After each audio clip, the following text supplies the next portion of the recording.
ሰላም እንደምናላችሁ ውድ የኦሞዳር ቲዩብ ተከታታዮቻችን፣ ዛሬም እንግዲህ እንደተለመደው በሌላ በአዲስ ቪዲዮ ተመልሰናል ማለት ነው። የዛሬው ቪዲዮ እጅግ አነጋጋሪ የሆነ ጉዳይ ነው። እንዲሁም በዓለም አቀፍ ማህበረሰብ ዘንድም መነጋገሪያ የሆነ ጉዳይ ነው። ለ22 ዓመታት ሴት መስሎ በሴቶች ገዳም ውስጥ እየኖሩ ግለሰብ ታሪክ ነው ማለት ነው። ስለ ግለሰቡ በስፋት እንመለከታለን። አብራችሁን ቆዩ። ኦሞዳር ቲዩብን ሳብስክራይብ እያደረጋችሁ ቪዲዮን ላይክ በማድረግ እየጀመራችሁ ሀሳባችሁን አስተያየታችሁን በኮሜንት መስጫ ሳጥን ላይ ያስቀመጣችሁ እንዲሁም ደግሞ ለወዳጅ ዘመዶቻችሁ ቪዲዮን ሼር በማድረግ ይጀምሩ። እንግዲህ ወደ መረጃው አልፋለሁ። የሚረዳውን አጥቶ ወደ ገዳም የገባው ሰው በመጨረሻም ጾታው ሲታወቅበት ከገዳም መውጣቱ ተገልጿል ማለት ነው።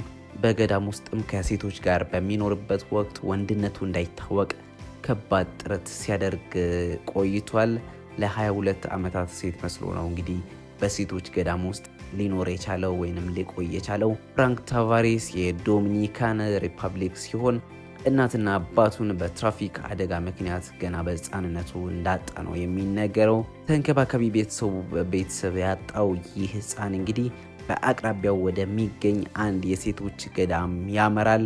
በገዳም ውስጥ የሚኖሩ የነበሩት አንዲት እናትም ወላጆቹ የሞቱበት እና የሚንከባከበው ሰው እንደሌለ በመረዳት ነው አብረውት እንዲኖር የፈቀዱለት ማለት ነው።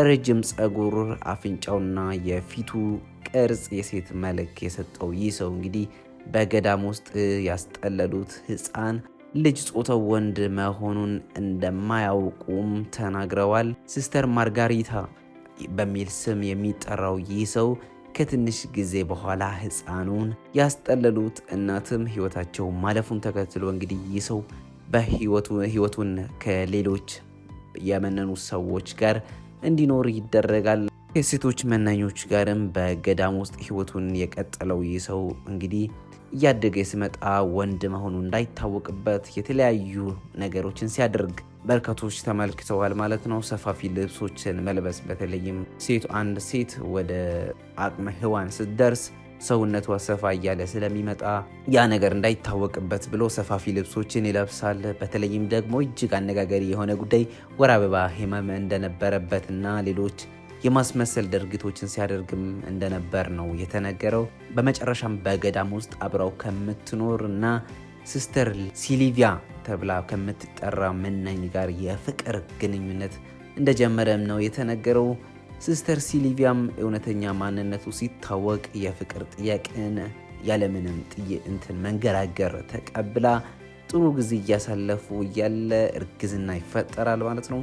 ከእርግዝናውም በኋላ የህይወት ምስቅልቅል ተጀመረ የሚለው ይህ ሰው እንግዲህ እሷ ከገዳሙ እንውጣ፣ ስራ እንፈልግ፣ ልጆቻችንም እናሳድግ፣ አብረን የፍቅር ጊዜ እናሳልፍ፣ ባልና ሚስት ሆነን እንኑር የሚል ጥያቄ ብታቀርብለትም ጥያቄውን ሳይቀበል እንደቀረ ነው የተናገረው። የገዳም ኑሮ ተመችቶኛል በማለት ጥያቄዋን ሳይቀበል ቀርቷል ማለት ነው።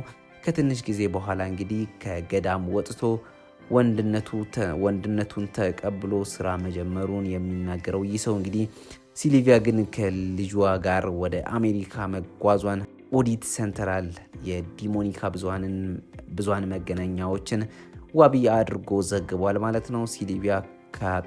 ሲልቪያን ካጣበት ጊዜ ጀምሮ ብቻውን እየኖረ መሆኑን የሚናገረው ይህ ሰው አሁን ላይ የ73 ዓመት አዛውንት የሆነ ሲሆን ከሲልቪያ ጋር ጣፋጭ የማይረሳ የፍቅር ጊዜ አሳልፍ ያለው ሲል ነው እንግዲህ የተናገረው።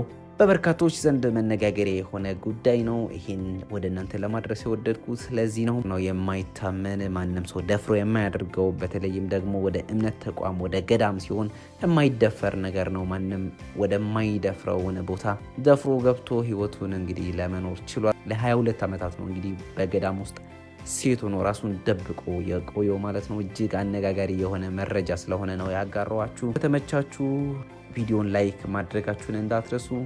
ሀሳባችሁን አስተያየታችሁን ደግሞ በኮሜንት መስጫ ሳጥን ላይ ማስቀመጣችሁን እንዳትረሱ።